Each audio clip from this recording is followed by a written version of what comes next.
All right, guys, we're continuing on in electrochemistry, and the topic for today, for this lecture, is electrolytic cells.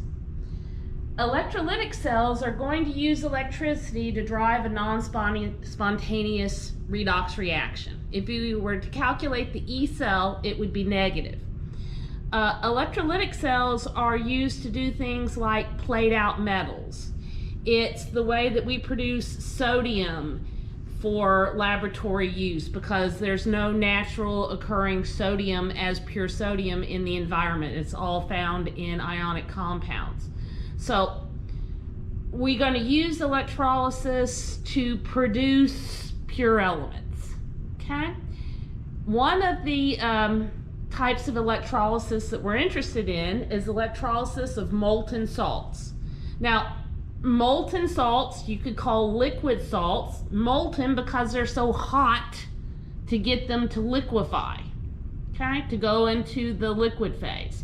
When you have a molten salt and you pass electricity through it, then the anion will be oxidized at the anode to produce the nonmetal, and the cation will be reduced at the cathode to produce the metal.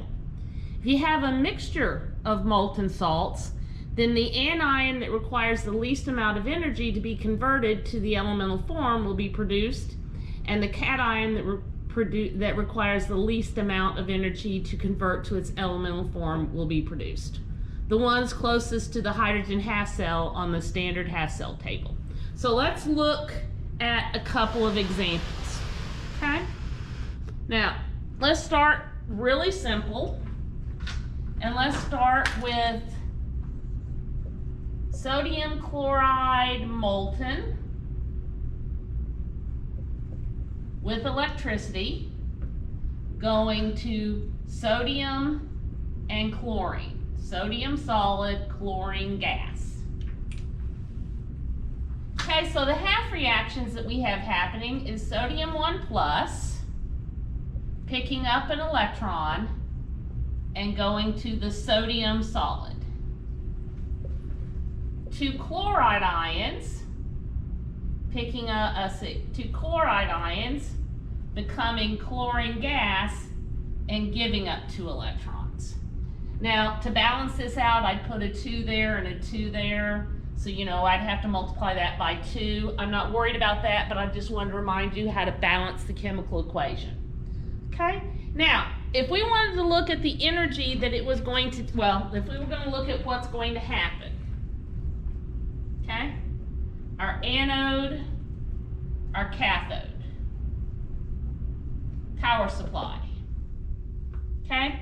Now, in a electrolytic cell, okay, the anode is negative and the cathode is positive. It's the opposite of what we would see in a voltaic cell.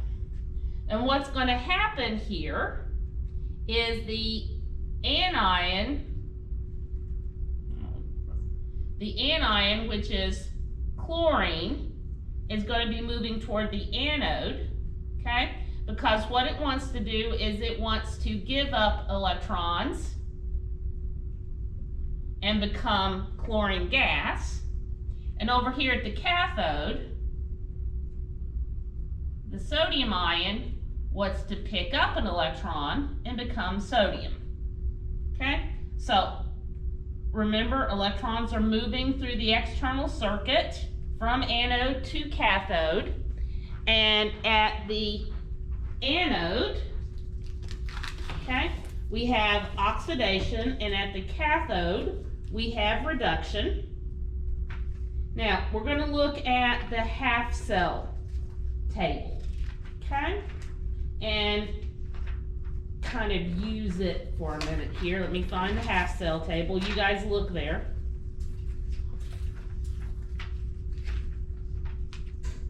All right.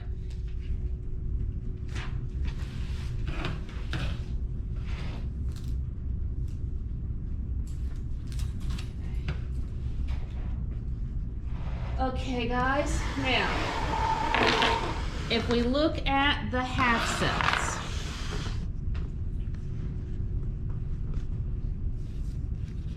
Okay, let's first find chlorine gas and the chloride ion. Now remember, the half cell table is written in terms of all reductions. So we're looking at chlorine, half reaction. Now we're running this half reaction in reverse. So the E0 half cell is a plus 1.36 volts. We look for the sodium. Okay, sodium's going to be way down near the bottom. Looking there, our E0 half cell is minus 2.71 volts.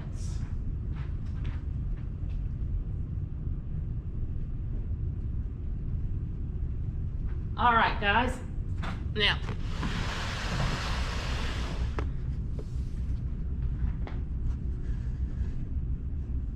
if we want to calculate E cell here, well, E0 cell, remember it's going to be anode minus cathode. Well, this is our, it's going to be what's happening here. So it's going to be a minus 2.71 volts minus a 1.36 volts, which would give us, where did I put my calculator? 2.71 plus 0.36. It gives us a 4.07 volts. Now, and that's negative. Okay? So when I look at this, say this was my cathode half reaction. This was my anode half reaction, cathode minus anode. Okay? The negative value there tells us a non-spontaneous reaction, and that's the minimum amount of electrical potential, I need to put across those electrodes to get the reaction sodium chloride molten to go to sodium and chlorine. Okay? So that's a pure, that's electrolysis of a pure metal, a pure salt. Now, if we look in nature and we look at mining salts, we usually don't find pure salts. We're going to more than likely find a mixture of salts. So we're going to look at predicting what's going to be produced at a given electrode if I have a mixed sample. Now, let's see. No, that's not the one I want.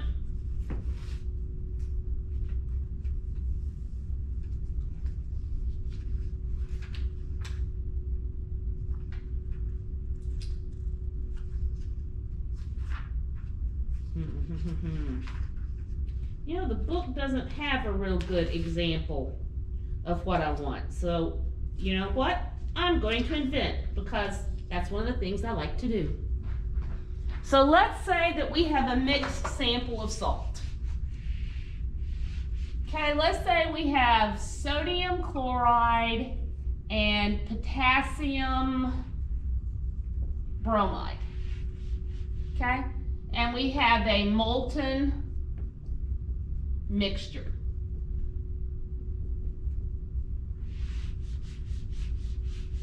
Now, if we're going to do electrolysis, we have two possible reactions at the anode and two possible reactions at the cathode. Remember anode oxidation.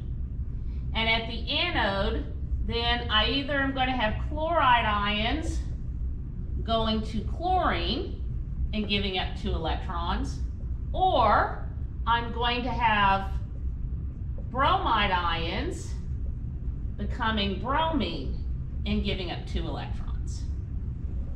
At my cathode, where we have reduction, I'm either going to have sodium picking up an electron, well, a sodium ion picking up an electron becoming sodium, or I'm going to have potassium ions picking up an electron to go to potassium. Okay? Now, what I'm going to need to do is compare things on my redox table. So let me pull up the redox table again. By the way, that's going to be your best friend in this chapter, is that redox table. Come on, redox table. Yeah, there we are. Okay, I'm going to look at my anode half reactions. Okay? So when I look up here at the top, let's look for chlorine and bromine. Chlorine's right here. That half reaction has an E0 half cell of plus 1.36 volts. For bromine, bromine, let's see, there's the chlorine, there's the bromine, 1.09 volts. Now, between those two, okay, remember that at the anode, we're running these reactions in reverse. It's going to take less energy to produce bromine from the bromide ions than chlorine from the chloride ions. So the bromide ion going to bromine is going to be the half reaction that occurs at the anode. Now, to look at sodium and potassium, we got to look down toward the bottom. Okay? Again, look. Now, since these are happening at the cathode, they're running in the direction written. So here's the sodium ion going to sodium. The E0 half cell is minus 2.71 volts. The E0 half cell for potassium ions going to potassium is minus 2.92 volts. Magnitude-wise, sodium ions going to sodium take less energy. Okay, so let's look at this. And you guys just fell. All right. In fact, I'll even walk up here. Okay, guys, so what you can see here is at the anode, I'm going to have bromide ions going to bromine, and I'm going to, at the cathode, have sodium ions going to sodium. So the reaction that's actually going to happen in this cell is I'm going to have two sodiums combining with, well, two sodium ions plus two bromide ions going to two sodium solid plus a bromine, Br2. This is going to be the overall reaction. Okay? The chloride ion and the potassium ion are going to stay in solution. Well, not solution. Well, it is a solution. It's a mixture. It's a molten mixture. And no chlorine will come out, no potassium will be produced until all of the sodium and all of the bromine is gone or has been converted over into its elemental form. Okay? The E0 cell here is going to be cathode minus 2.71 volts minus anode a plus 1.90 volts. So 2.71 plus 1.09, that's 3.80 volts. Okay, and that's the minimum amount of energy that we'd have to supply to get this to happen. Now, working with molten salts is pretty tough.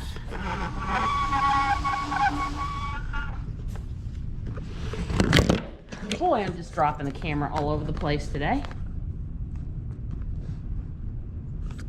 Okay, so let's talk about electrolysis in water. Now, electrolysis in water means that we're working with a salt that is dissolved up in water instead of a molten salt. One of the advantages of working with an aqueous environment is you're not dealing with those dangerously high temperatures that you have to make a molten salt. And getting a salt into the molten stage is very costly. It takes a lot of energy. Oftentimes, it's much easier to dissolve a salt in water and do an aqueous electrolysis. Now, under the situations where we're looking at an aqueous electrolysis, one of the things that we have to be aware of is that we can break water up into hydrogen gas and oxygen gas by electrolysis. So these half reactions, water going to, water going to oxygen plus hydrogen ions plus electrons going on at the anode, and water plus electrons going to hydrogen gas and hydroxide ion gas going on at the cathode, with the overall reaction 2 waters breaking down into 2 hydrogens plus an oxygen. These two half reactions, the oxidation half reaction and the reduction half reaction for the electrolysis of water, are always in competition with the electrolysis of the salt. The oxidation half reaction in this situation for water has a potential of 0.82 volts, and the reduction half reaction is 0.42 volts. Notice those aren't E0 half cells. That's because these are not done under standard state conditions. For electrolysis of water, okay, E cell is a minus 1.24 volts. Now, let's scroll up. Because when we electrolyze water, there is the production of a gas at metal electrodes, there is an extra voltage called an overvoltage that's needed to produce the gas. The increment over the expected voltage needed to create the reaction is called the overvoltage. For hydrogen and oxygen, the overvoltage is between 0.4 and 0.6. Okay, we usually use 0.6, go with the highest value. So for the oxidation half reaction, with the overvoltage, the electrical potential for that half reaction is 1.46 volts, and for the reduction, it's a minus 1.04 volts. Okay, so we're going to look at practice problem 19.9 and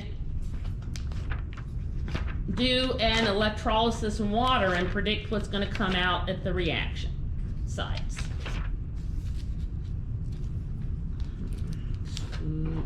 Let's see, 9, wrong way.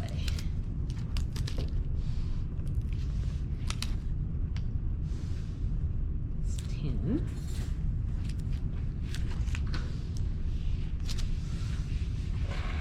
This way. Okay, guys. Doing things backwards and upside down is killing me. All right, it says predict the half reactions occurring at the anode and cathode for the electrolysis of sodium sulfate in water. It's aqueous. So I've got sodium sulfate in water. Okay? So think about anode, think about cathode. At the anode, well, let's start out the cathode. At the cathode, sodium ions are going to pick up electrons to go to sodium. Now at the cathode, we're going to have a reaction of the sulfate ion. Now I don't know what that's going to be smack dab off the top of my head. So I am going to go to my half reaction table again. Like I said, the half reaction table here is your best friend. Okay, so let's look at the half reaction table. And I'm looking for sulfate ion. And remember, at the anode, we're running things backwards, so I'm looking for the sulfate ion as a product. Okay. Okay, let's see.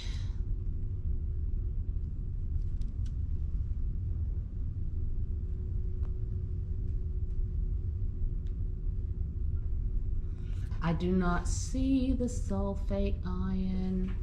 No, anode is going to be, so the only place I see the sulfate ion, okay, is right here.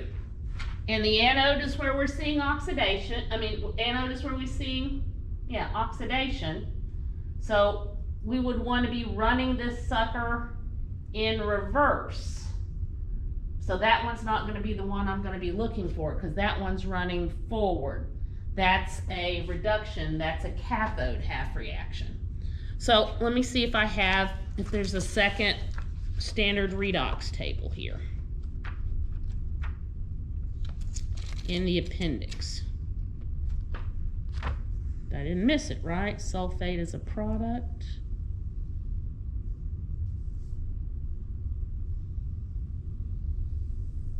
No. Okay, is there an expanded half reaction table? Yeah, let me look real quick. Okay. I'm sorry, guys. I was using the problem they gave us in the book. And looking at the appendices. Okay. Found an expanded half reaction table. Now I'm going to look for sulfate as a product.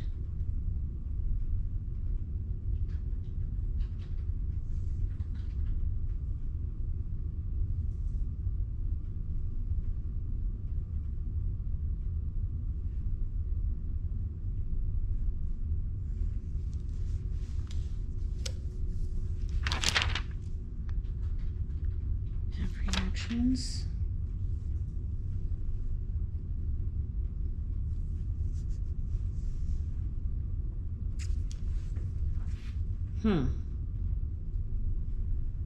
You know, your crazy book does not give us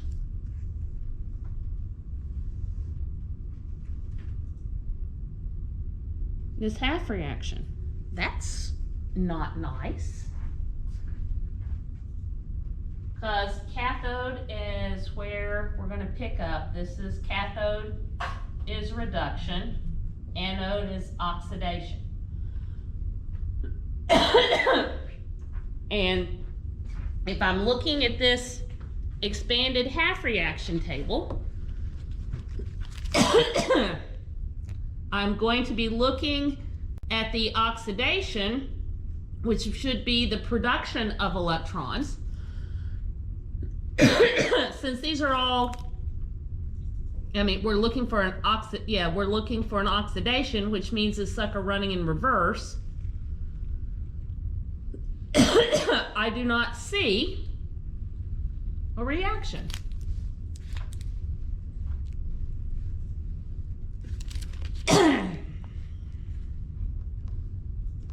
No reaction at all. Okay? Which strikes me as a bit weird. So I'm going to assume, I'm just going to put right here, no reaction. Just because I don't have the table to help me. Now, the other possible things that could be happening at the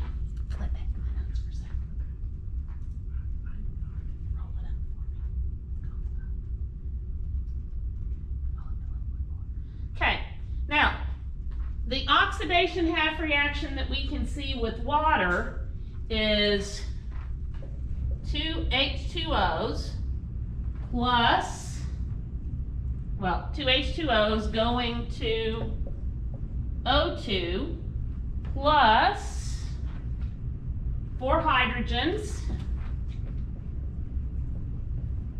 plus an electron. The E half cell we'll look at in just a minute. And at the cathode, we have 2 waters plus 2 electrons, giving us hydrogen gas and 2 hydroxides. Now, the E0 half cell with overvoltage for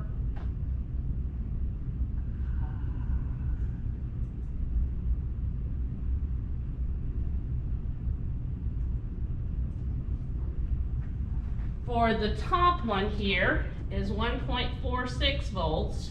For the bottom one, it's minus 1.04 volts. Okay? I'm going to look up the E0 half cell for sodium.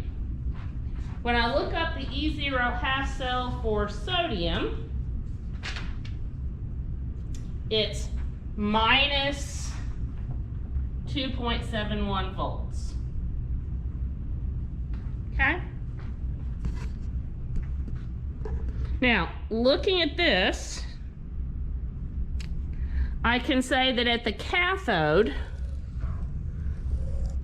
the reaction, half reaction that produces water is going to happen, is going to produce hydrogen gas. The reaction of water is going to happen. And at the anode, oxygen is going to happen. So no sodium, no sulfate is going to come out. Okay? Now on an exam and on practice problems, I'll give you something that's a lot clearer. All right? But guys, that is the end of electrochemistry. Yay!